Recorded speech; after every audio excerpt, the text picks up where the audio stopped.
Oh, so I don't see the audio. Okay. Um, I'm used to seeing audience. So, all right, this is interesting. Hi, everybody. My name is Justin Oberman, and I am a publicist, personal brand manager, ghostwriter, whatever it is that you want to call me. And what I'm going to be talking to you about today is what I think you'll find to be a very sort of unique approach to personal branding. We've all heard about, right, how important it is today to work on your personal brand online and stuff like that. And the major problem with it is, well, we'll get to a few of the myths in a moment. Um, is that even in the regular branding world, there's a lot of misunderstanding about what it is even to create a brand. And I come from the advertising world.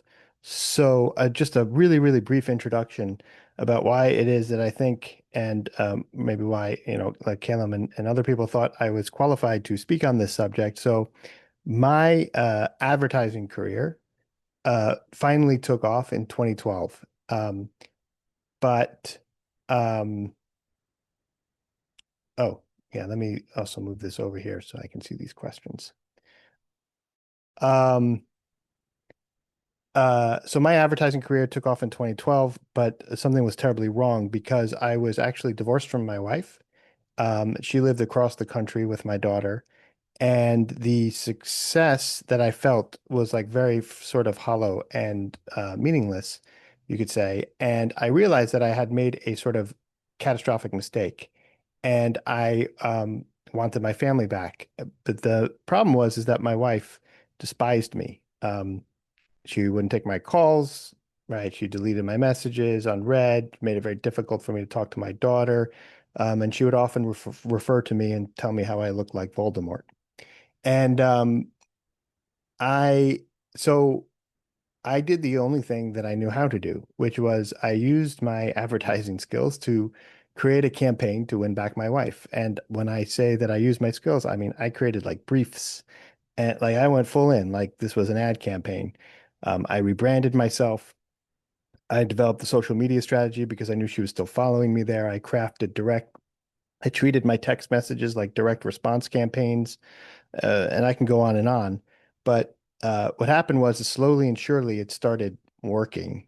And in early 2013, I moved out to LA to be closer to them. And by 2013 and by late 2013, we were remarried. Now, at the time, I didn't call what I did personal branding, and to a certain extent, kind of feels cheap to say that, but I didn't package it as a service. I wasn't trying to create a system. I was just sort of following my desperate heart, right? But when anyone would ever ask me when I was doing interviews at agencies, what's the best campaign you ever worked on? I would always tell them this story. And of course, by telling them that story, I would get the job because who's not going to hire somebody who tells a story like that? It got me many, many jobs.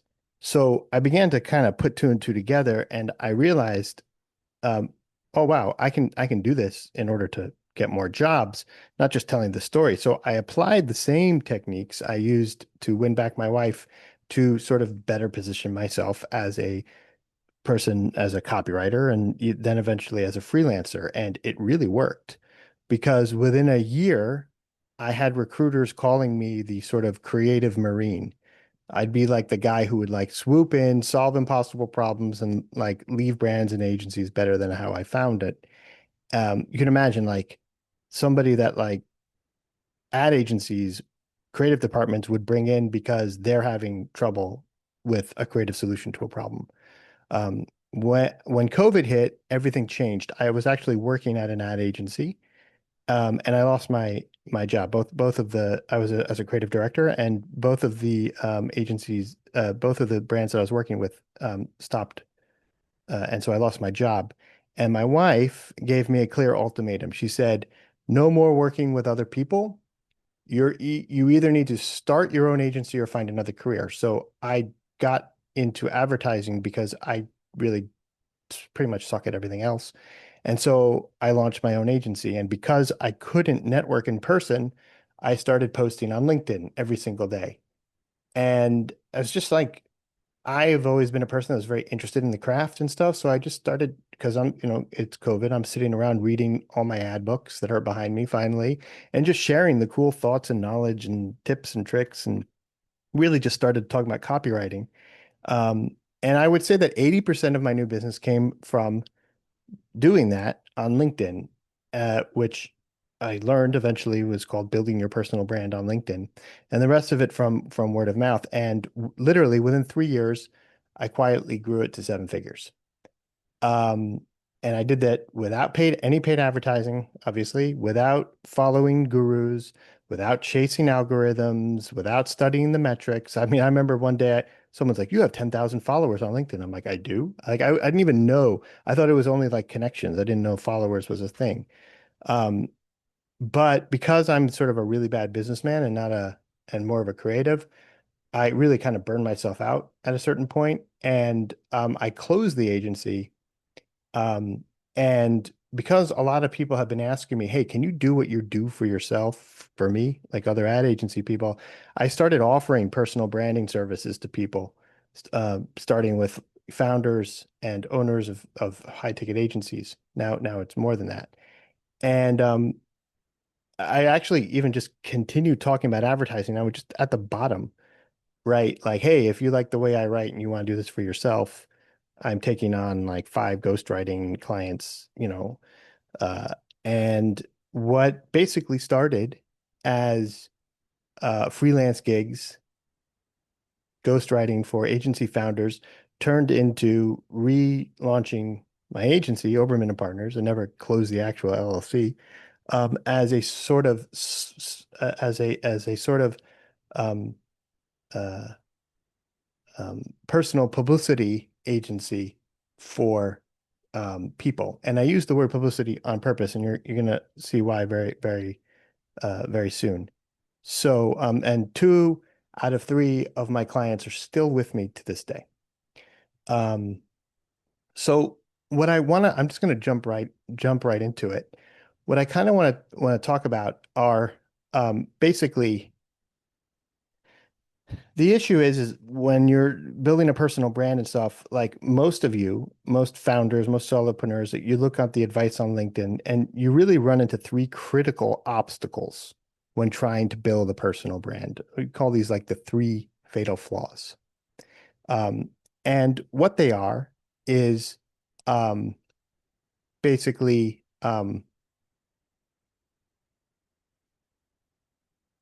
well, okay. Um, what they are is they can be broken down into like, how, why, and what, but we'll get to that in a second.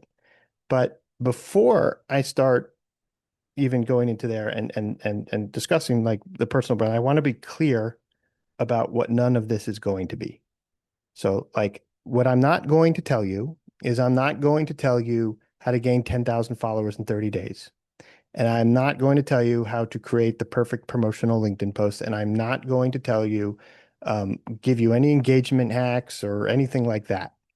Um, and so if those are your goals, if that's all you're really interested in, there you could just go on LinkedIn and scroll for a few minutes and you'll find somebody who is more than willing to take your money on that stuff.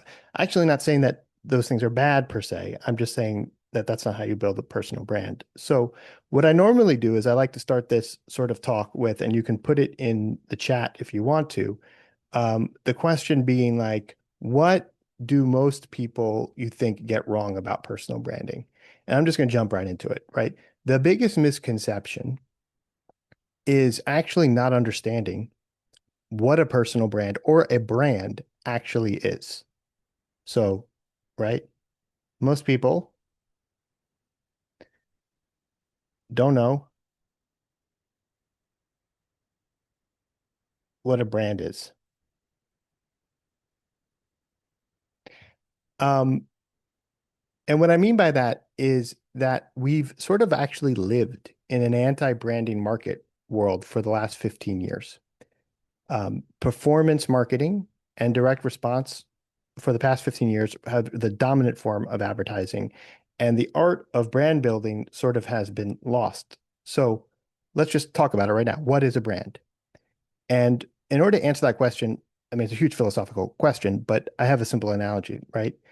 The other day, I went to Walgreens for stomach medicine, athlete's foot spray. Okay. I bought Tums, Alka-Seltzer, and Tinactin. Now, I'm 47 years old, right? But those are brands that I have not seen ads for in probably 10 to 20 years. But I grew up, right, with the television of those ads being bombarded into my head over and over again.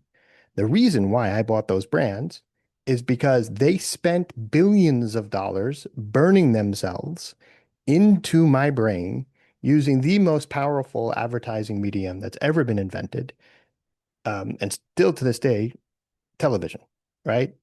That impression of tough actin, tinactin, and plop plop fizz fizz, and I can't believe I ate the whole thing. Those impressions still influence my behavior decades later. That's what a brand is. It's very, very simple, right? It's an impression in people's minds that influences their behavior. Now, P.T. Barnum, right, The Greatest Showman, is a really great historical example of this in terms of personal branding, right? Because he used every opportunity to promote himself, becoming the most recognized person in the world during his lifetime. And so much so that even 200 years after his death, we still recognize his name and they're still making movies about him. So I'm going to write down, because I think that this is a very important man for anybody, for any businessman to learn more about and study and read his books. P.T. Barnum, as a businessman, believe it or not, he's the America's first self-made millionaire and the most recognizable person in the world in his lifetime. Um, the problem today is that people think a brand is just about visual identity or a logo or colors or messaging, and they focus exclusively on sales. But that's sort of confusing the outcome with the process. Because even when people understand brands, when they understand what I just said before, why do they still fail at personal branding? And that's because the second major misunderstanding, right, is strategy. They strategize about their brands. You're thinking like, isn't that what you're supposed to do? No, it's not, believe it or not. The second biggest misunderstanding is that you're supposed to strategize about your brand before you take any sort of action, that you're supposed to understand what your brand is and then go out and throw it into the world. The gurus will tell you to map out your personal brand before doing anything. They'll tell you to find your niche of your niche of your niche. All of this is extremely terrible advice. And it stems from our psychotherapy influence culture. It stems from this idea that we must find ourselves before acting. There's a sociologist by the name of Richard Sennett who wrote this book called The Fall of Public Man. I don't recommend reading it. It's very scholarly. I'm going to sum it up for you. Basically, what he talks about is how before psychotherapy, before psychiatry became a sort of major part of the culture, people walked around with a basic understanding that they had two selves, a public self and a private self. That's where you get like Shakespeare, all the world's a stage, all of us are players in it, right? That's where we get like all these crazy like etiquette rules. That's why kings have these elaborate rituals in their courts, because it was understood that when you're out and about, um, it's a show. That's why men, even bums, wore suits, right? In the 1920s, 30s, and 40s, right? Because it was understood you got to put your best foot forward. Everyone understood that your public appearance was a show, and there were no hang-ups about this. In a way, it was actually a much healthier society this way. But today, because of psychotherapy, we think our public and private lives must be identical, that they must be one, right? And um, that and and this psychotherapy idea found its way into brands.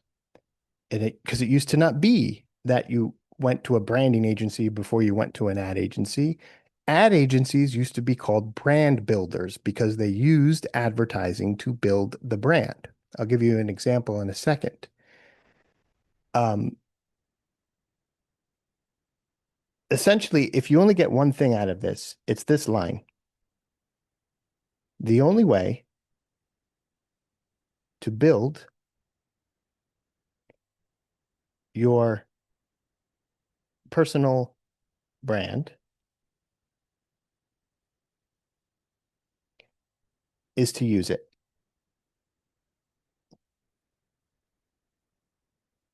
The only way to build your personal brand is to start using it and start using it in a public setting. Um, if you don't like your current self, your public self image, then the only way to change it is to do something differently, like I did with my wife, right? Example is example. But thinking and planning about it will literally, by its own definition, accomplish nothing. The sort of discover yourself first mentality, like I mentioned before, infiltrated marketing, because until around 2010, brands were built, again, like I said, by either having great products, great services, or great advertising, right? And then all of a sudden, branding agencies appeared, making a science out of branding, something that you had to figure out before you did anything. Hogwash, waste of money. I mean it. Branding agencies don't like me because I call them scam artists. Let's consider three famous examples. So Avis car rental. They were the number two car rental company behind Hertz in the 1960s. Did they go to a branding agency and say, well, like position us differently? No, no, no. They went to an ad agency. They went to an ad agent. They made a lot of ads that didn't do anything. Then they went to an ad agency called Doyle, Dane and Bernbach, a new DDB, a new ad agency. And they created their famous campaign, We're number two, we try harder, right? We're number two, we try harder. Why should you rent at Avis? Because we're not number one, we're number two, and that's why we try harder, right? They didn't determine that they were underdogs through a brand exercise, though. They just created a really compelling ad campaign and it worked. People liked it. So that became their brand for 40 years. Now everybody likes, what about Apple? What about Apple? Everyone always like talks about Apple. Apple, in a way, is the whole reason why, because everybody's like, oh, I want to be like Apple. I want to be like, but you know that Steve Jobs hated the word branding. He hated it. You were not allowed to use it in his presence. Because he felt that brands were about artificial things, while what mattered was people's relationship to the product. So, and the proof of this is how he named Apple. You think there's people who spend thousands, millions of dollars on naming for something, right? Apple was named because they needed to open a bank account. So he needed a name and they needed to incorporate. And he had just come back. He was a fruitarian. He didn't eat meat or anything, he only ate fruit. He had just come back from an apple orchard. And he said, why don't we call it Apple? Because he liked the way that it kind of had nothing to do with computers. But more importantly, it put him in front of Atari in the phone book. That's literally his quote. Okay? So you're beginning to understand here? Also, my favorite story is everyone's like, oh, Apple, let's talk about Nike. Yeah, let's talk about Nike. When Phil Knight first saw the Nike logo, that he paid $75 to a art student to create, you know what his line was? I don't like it, but it will grow on me. The point here is that brands aren't built by strategizing about what your brand is. A personal brand isn't something that you plan before acting. And that the only way, again, the only way to use a personal brand is to start using it. The other major problem is that most people sort of confuse personal branding with hard sell tactics.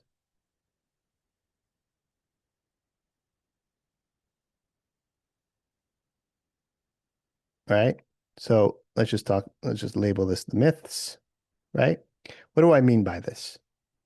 Um, Hard sell tactics have their place. Now, by hard sell tactics, I mean a lot of the advice the gurus make, like, oh, make sure to have a CTA, always make sure to use this type of persuasive language and know what the problem is and speak to the problem and always like closing, closing, closing, closing, right? Hard sell. Hard sell tactics have their place, but another name for these, again, performance marketing, direct response. There's a very important place for all of these things. But they are fundamentally unstable for brand building. No brand in the history, with very, very few exceptions, was able to build their brand from their performance marketing campaigns. No major company uses direct response or performance marketing, only direct response and performance marketing to build their brand. You can't do it. And there's a reason why you can't do it. It's because these tactics require always being on offensive, always pitching, always chasing, always exhausting, which is totally exhausting for both you and your audience. And by doing and acting that way, you actually do build a brand. It's just not a very positive one. It's one that looks more like a used car salesman. See, and you see this pattern repeatedly on LinkedIn, right? Many of you are going to resonate with this. A guru discovers a tactic that works, gets results for a few months, packages it as a course, and then by the time people implement it, it loses its effectiveness. Then they announce a new tactic because the old one is dead, right? And the followers chase the next big thing, but never actually build anything substantial, right? Another reason, by the way, hard selling tactics get in the way of your ability to build a personal brand is that they eventually become obnoxious, right? People get tired of being sold to constantly and they begin to feel manipulated. How can I trust this person when they're selling so hard? The last one that I want to mention is just really sort of about is really just is well, it's related to the hard sell, right? But it's about targeting. So another huge problem with these tactics, and the hard selling tactics in particular, is that they promote hyper targeting for overreach, right? Overreach. They promote hyper targeting over reach, right? And what I mean by that is the gurus will tell people not to focus on large audiences, but to hyper target and stay small. The counterintuitive truth to this is that fame matters. When Google launched Google Ads, they brought in a TV advertising executive who told them, "You're killing the magic." And they were confused by this because they're like, it wasn't targeting only the right people and eliminating the waste of advertising a good thing? And his response was, "You don't understand advertising. There's magic in the waste." And he was right. Because when you're known and when you're famous, everything else becomes easier. Doors open faster. If you're Brad Pitt and you want to eat in a certain restaurant tonight, you're going to eat in that restaurant. Marketing is like a casino, but it's a casino with very good odds because you can count the cards, you can see the dealer's hands, and the more well-known and famous you are, the greater your chance you have of getting lucky. And sometimes you don't even know how. When you become more well-known about things, doors open. I never would have been invited to speak to you guys, right? If I wasn't more well-known on LinkedIn. The more well-known you are, the more doors open, the more opportunities you get, sometimes opportunities you weren't even planning for, right? So impressions matter on LinkedIn and anywhere else where you're doing this. In fact, that's the whole point of publicity. Impressions matter more than engagement. I know when my impressions go up, leads increase, right? The last one that I want to talk about why most people don't get around to it is that get into the problems of building personal brands is because they look for shortcuts, right? And yeah, that's AI, right? And I'm just going to say this really quickly. You have to sort of self-audit yourself and you have to say, am I an interesting person? Do I actually have a voice? Do I actually have a style? Do I actually stand for anything? And if the answer is no, then the last thing you want to do is use AI because all AI does is amplify what already exists. It doesn't create anything new. It can't create anything new. So all you'll actually do is amplify that boredom. The best thing to do is to do a little bit of the hard work to establish yourself, establish a voice, establish these things, and then use AI to amplify that. I'm not anti-AI. I'm just anti-AI in terms of creating your personal brand and stuff like that. So that is the lead up and my explanation about why what you act now the here's the crux of all of this. The only way to build your personal brand is to use it. In advertising and in the corporate world, the way you build a brand is with advertising your product, a really good product, a really good service, the combination of those things. In other words, taking action in public is the way that you build a brand. For a personal brand, it can also be using advertising. And believe it or not, I think it's actually very important to have a paid advertising structure for your personal brand, no matter what the goal is. But more than advertising, it's about publicity. And what I mean by publicity is not in the sense of PR, where they're sending out press releases, but in the sense of old school style self-publicity. So, who are some examples of people who did self-publicity really well? Well, you could say, let's just start with the elephant in the room. Donald Trump is a really good self-publicist. Andy Warhol was a really good self-publicist. Adolf Hitler was a very good self-publicist. Awful man, very good self-publicist. Salvador Dali was a very good self-publicist. Beginning to see the similarities between these people, right? Is that they were not afraid to go out there. They were not afraid to make themselves look different. They all had their very different ways of doing it, but they were consistently out there. They didn't focus on one medium. They weren't like, I'm going to grow my personal brand on LinkedIn. The mentality of any of these people, if they had LinkedIn, was, um, uh, uh, I don't I don't want to grow my brand on LinkedIn. Right? I don't want that to be my brand. I want to do things that get people talking. So there's a line, which is you can write things worth reading, or you can do things worth writing about. And that doesn't mean, yes, that means you writing about yourself, but it also means doing things that get other people to start writing about you. So most of the things that I do for my clients, while I do will help them with their posting, and sometimes it is the way that they act on LinkedIn that is different, that gets people talking in the beginning. But more often than that, what I try to do with my clients is getting them to do things in the world that get them talked about on LinkedIn, or get it so that at least they can start talking about the things that they're doing. And if you look at a lot of the people who build really good personal brands and you go down their feed, you'll begin to notice it right away. The videos are not videos, talking heads of them talking into the camera. It's them on a podcast, or making it look like it's on a podcast, or it's them in on stage somewhere, or it's them in the office. It's always them doing things, right? Because again, the only way to build a personal brand is to do it.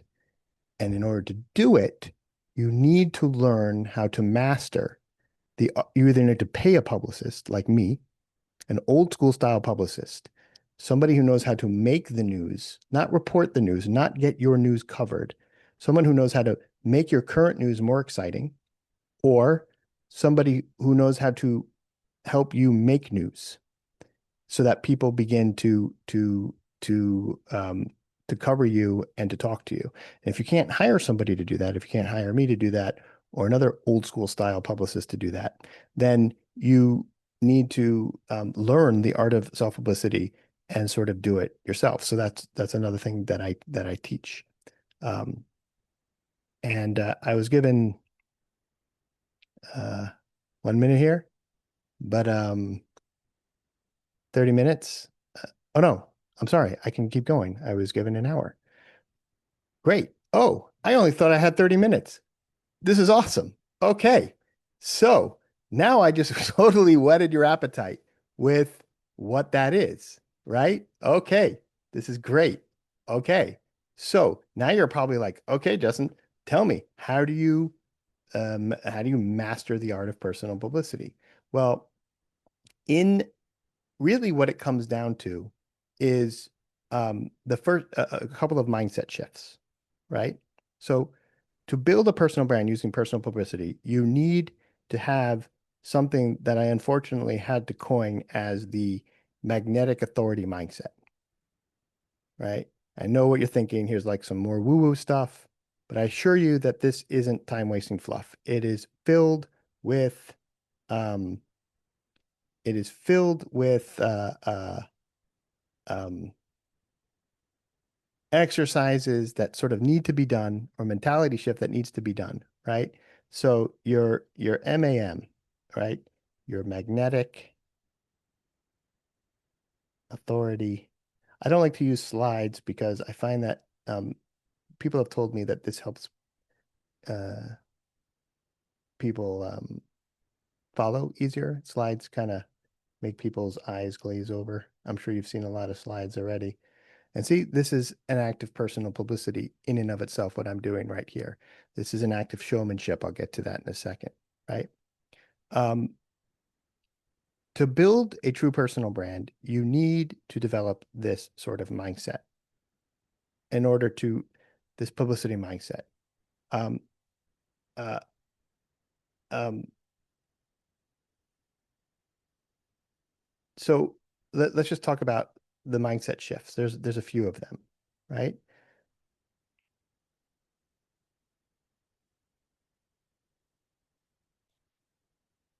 So the first one, right, is this idea of salesmanship, which a lot of you are used to. But what I want you to focus is showmanship over salesmanship. Because most people who teach you personal branding aren't really teaching you how to build a personal brand. They're teaching you how to become a really good salesperson. They and they do this by teaching you all the hooks, all the algorithm hacks, or anything they can to get that sort of short-term goals you're aiming for, whether it's money, whether it's more clients, more leads, more whatever. And like I said before, don't get me wrong, salespeople, salesmanship is important. Hard sell tactics are important. All of these things are important, right? And salespeople can and should have great personal brands. In fact, I would say that the best personal brands are people who are also very good at sales. And I would also say that having a personal brand definitely helps makes making all of your sales, any type of sales, easier. But a short-term sales strategy requires hard sell hacks. And remember what we said before about hard selling, right? Um,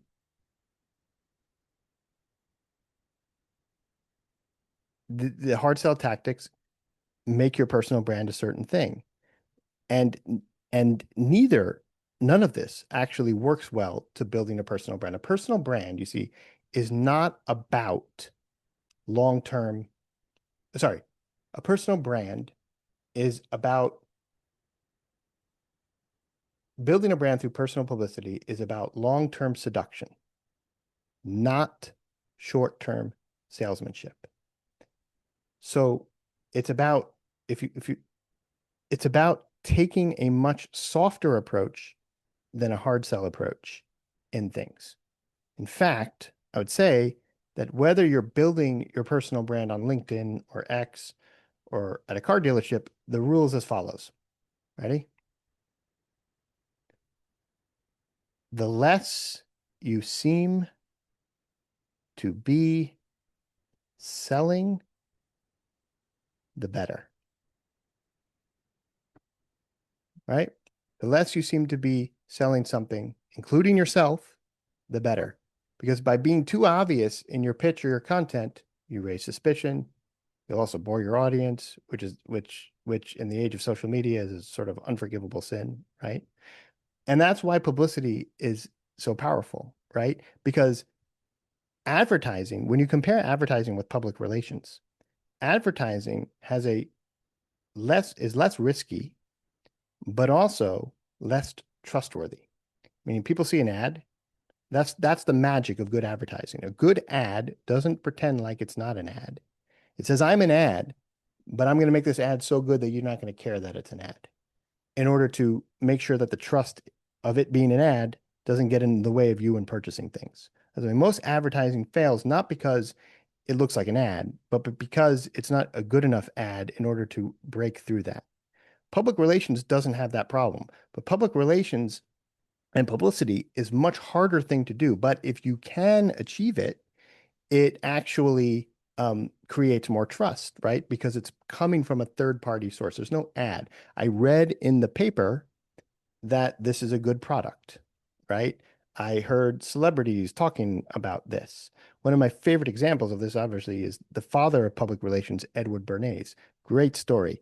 Steinway pianos needed to sell more pianos.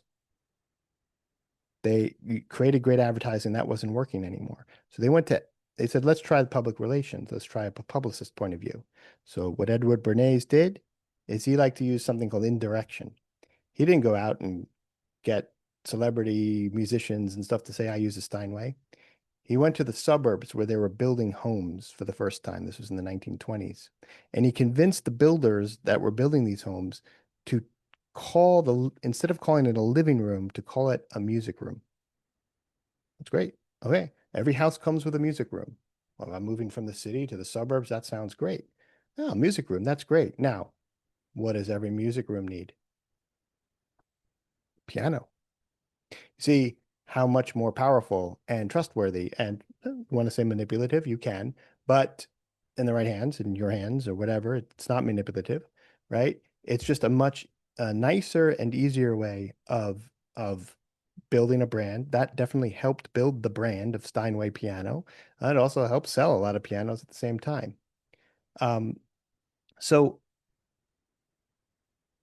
seduction and showmanship and the soft sell are really the ultimate forms of power in personal branding and publicity because those who give in to people who build personal brands this way do so willingly and happily, right? There's rarely any sort of resentment, even when they realize that they're being somewhat manipulated because you've brought them pleasure, which is a really rare commodity in anyone these days. Or to put it in sort of really crude terms, right? Do you really care if the hot guy or girl is trying to seduce you? No, not if they're hot. Again, going back to P.T. Barnum, he was the master at this. P.T. Barnum was so good, right? They called him the Prince of Humbug. Why? Because he would he would go out there and be like, okay, I got this fake mermaid, so I'm going to write one column in one magazine. I'm going to pretend to be a scientist and write an article about how it's real, and then another one how it's not real, and people are going to debate. And in order to like come and decide for yourself, and they're going to pay the 25 cents to come into the museum and see the mermaid, right? And people would do that. And they would come in and they would take one look at this mermaid and be like, oh, okay, yeah, this is not real. That's a stitched together monkey with a fishtail, right? But they didn't care because the museum was so incredible. He packed it with so many interesting things and so many things to do and shows and whatever that the value of the service he provided overcame the sort of trick. So P.T. Barnum was very famous in saying that you can do whatever it takes to get people's attention to buy your product. And it's okay to do that, provided that the value that you give is greater than any trick. Isn't that like a great definition of like advertising, publicity, whatever you want to call it? Like that is like a really great goal. And it like kind of loosens things up a little bit, right? Like I can have a little bit more fun, right? Because ultimately now he brought this to such an extent that it was part of his personal brand, where he did this so much that he became known as the Prince of Humbug. So one of the things that he would do is when the museum would get too crowded, he would put up a sign that says, this way to the egress with a little arrow. And people would follow it thinking that an egress is a type of bird, but egress is actually like a really fancy Latin word for exit. And people would follow it and they'd find themselves outside. And to get back in, they would have to pay like another 10 cents, right? You'd think people would get mad and furious. No, people loved it. They're like, I got humbugged by Barnum. I mean, that's an extreme example, but it's a really good example of how powerful building a good personal brand using soft selling skills and seduction can actually be.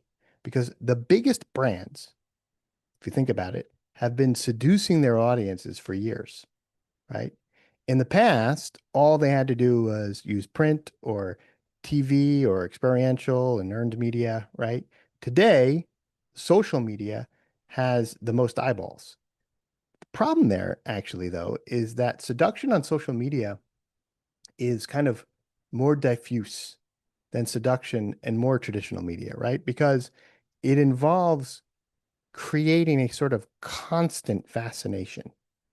And the only way to do that at scale is to get people to pay attention to you for no other reason than it is pleasant to do so. Get people to pay attention to you for no other reason. Sorry for the spelling, but other than because it is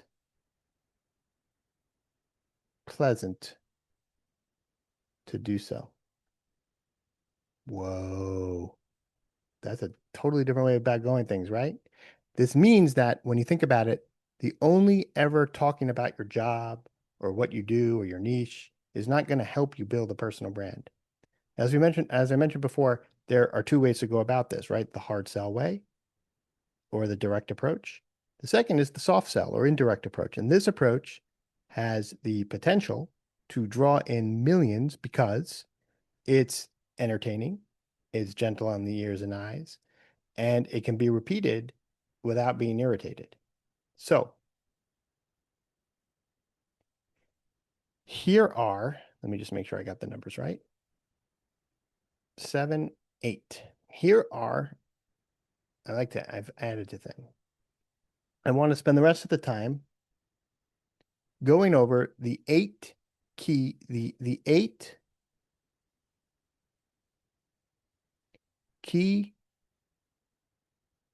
components of showmanship or the soft sell approach or personal publicity, whatever you want to call it. Okay. Number one is, we've kind of already talked about this, news. More importantly, appear as news. The reason you need to start making yourself appear as news. Okay. And the reason for this is that the first impressions of you are critical. If your audience first sees you in the context of, say, an advertisement or a LinkedIn post written in a hard sell, obviously templated, obviously AI style, right? Then what happens is you instantly join the mass of other salespeople screaming for attention. Everyone knows these types of posts are artful manipulators and a kind of deception, right? And the same goes with ads. You don't want people's first interaction with you to be through an ad for the same reason, unless, of course, the ad is for the soft sell, is for a soft sell or for brand awareness purposes, right? I mean, think about, I mean, a lot of you are interested in becoming on boards, right? Most of board stuff happens word of mouth, right? For this sort of reason. Now, to make this work, you need to conceal your real purpose to sell yourself at all costs. So for the first and for the majority of your appearances, your post should predominantly be always manufacturing an event or a situation that people on LinkedIn will sort of pick up as if it were news.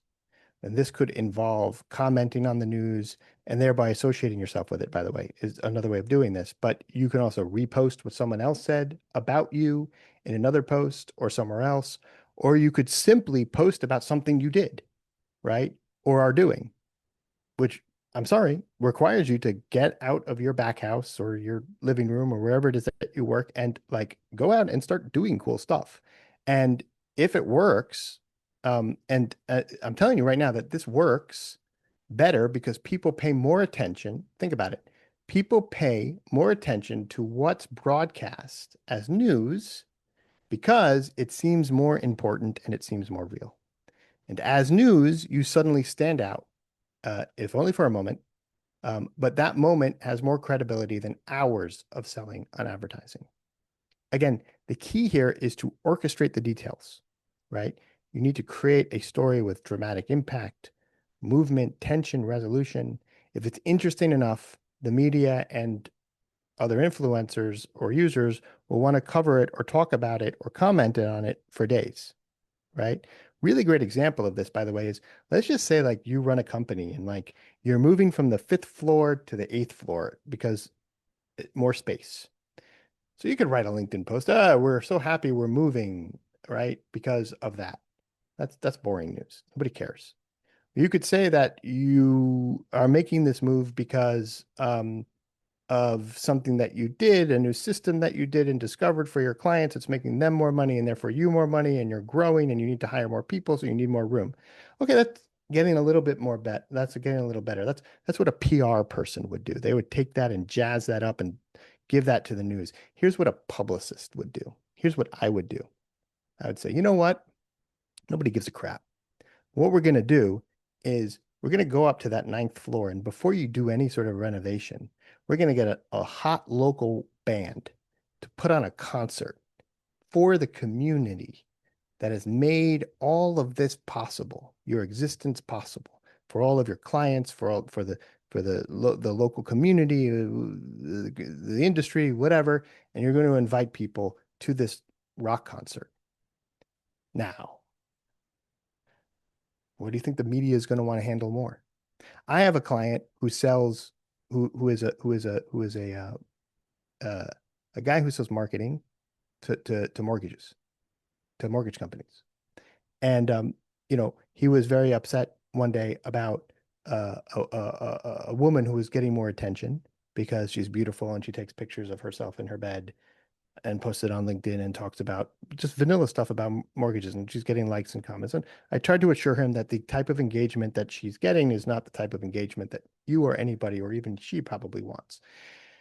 Nevertheless, I told him he could do the same thing, and it doesn't require him taking off his shirt and showing off his biceps, right? I just simply asked him, what is it that you're interested in? He says, I like camping. I'm like, great. From now on, the next time you do your workshop, I want you to go out into the woods, get a Starlink, put up a big bonfire, and I want you to do your marketing for mortgage companies workshop in the middle of the woods by bonfire. And from now on, all of your content, you need to be like doing camping stuff while talking about mortgages, never referring to the fact that you're pitching a tent or anything like that.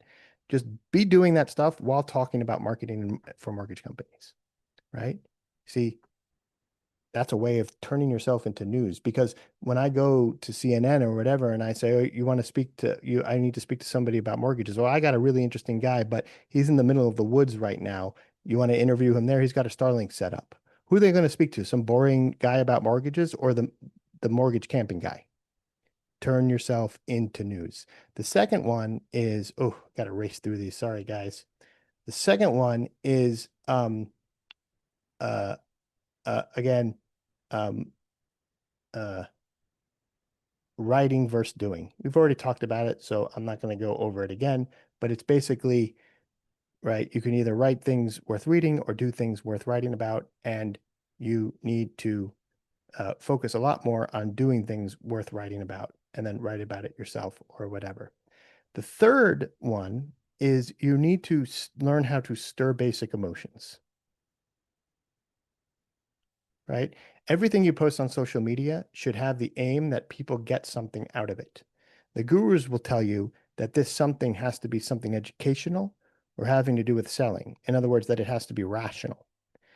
While this may be true at times, most of it doesn't have to be. In fact, most of the time, You should avoid promoting your message through sort of rational direct arguments.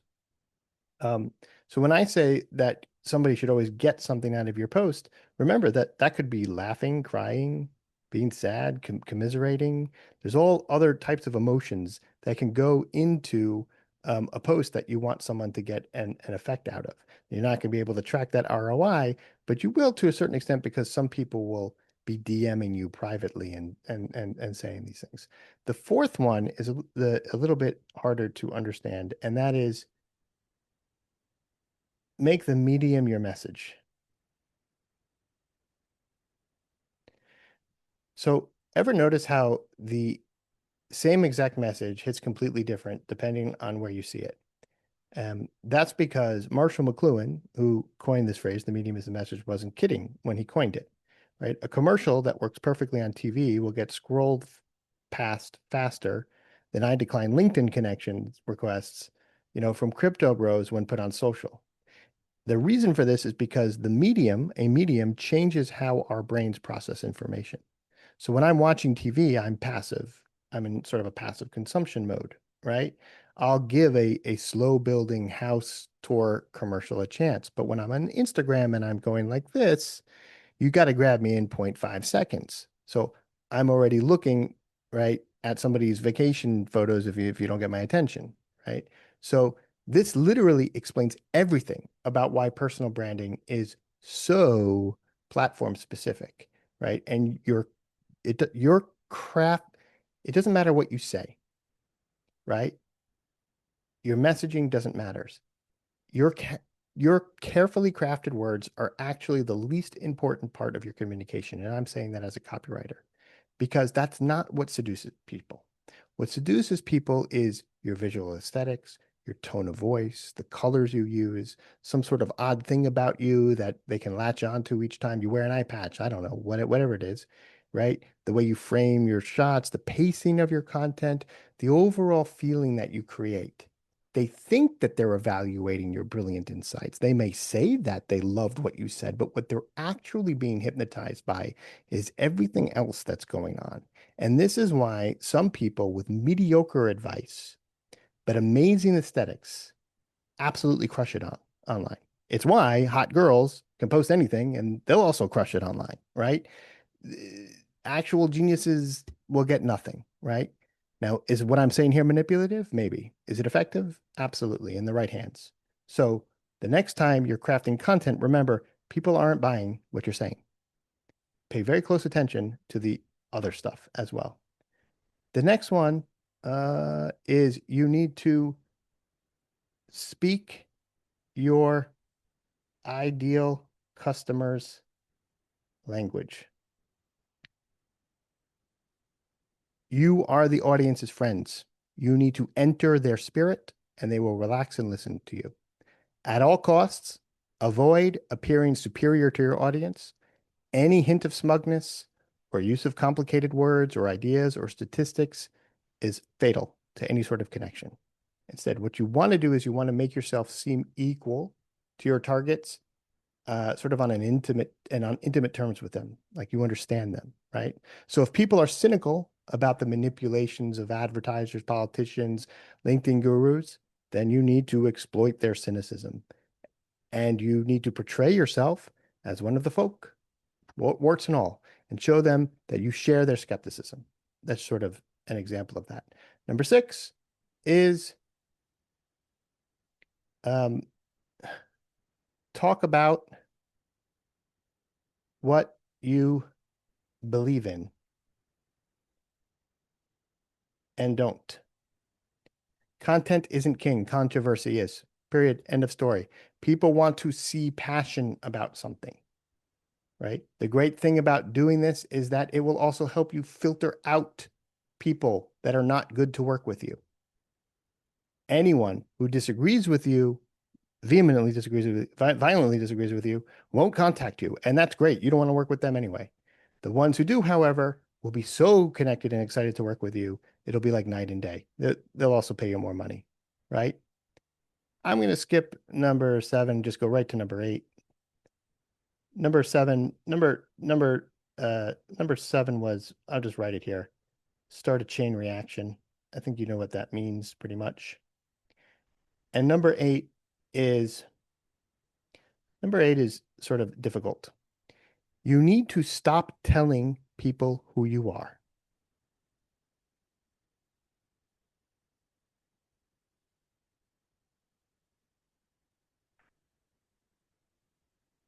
Start telling people who they are. Your image should be seen, your image shouldn't be seen as an advertisement that is part of the atmosphere of whatever platform you're on or it's appearing on. It's really always unwise to engage individuals or the public in any sort of arguments because when you argue with somebody, they will resist you.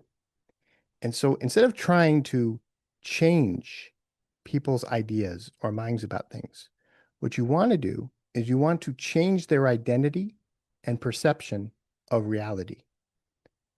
And when done badly, the shadow side of this is called gaslighting. You, but when you do it in a positive way, you'll have far more success in the long run. Now, to do this,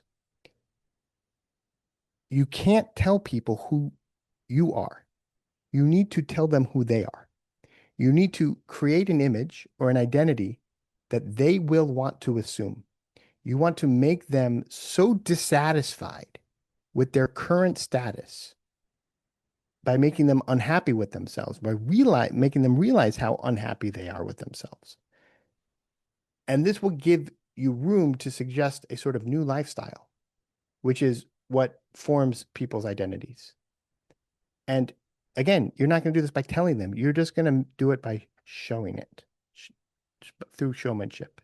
Because by doing this, you will make them feel like by only listening to you, can they find out who they really are? And at the same time, you want to change their perception of the world by controlling what they look at. So as we mentioned above, you need to get the message across as much as possible. And don't just use organic LinkedIn, use all their tools. Create newsletters, paid ads, DMs, get in the press, get on TV, not just one platform. Use as many media as possible to create a total environment for their perceptions. Don't leave anything up to them other than their imagination. And that is the beginning of shifting your mind from building a personal brand to using personal publicity in order to build the personal brand. I talk a lot more about this. I do this for my clients. I have a course that where a lot of this you'll hear repeated, but it goes much, much, much more in depth about this with tactics and things like that. In my stand store, not that I'm trying to sell anything or anything right now, just if you're interested, that's where you can continue to go.